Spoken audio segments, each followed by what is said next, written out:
দুজন বন্ধু পথ দিয়ে যাচ্ছে। এক জায়গায় ভাগবত পাঠ হচ্ছিল।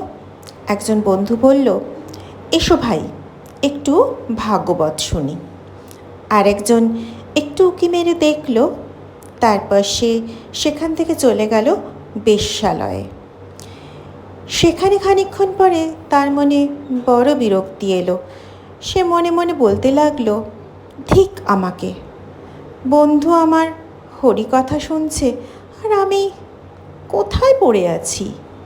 এদিকে যে ভাগবত শুনছে তারও ধিক্কার হয়েছে।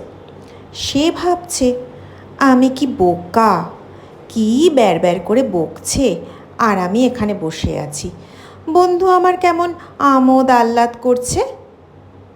এরা যখন মরে গেল, যে ভাগবত শুনছিল তাকে যমদূত নিয়ে গেল, আর যে বেশ্যালয়ে গেছিল তাকে বিষ্ণুদূত এসে বৈকুণ্ঠে নিয়ে গেল।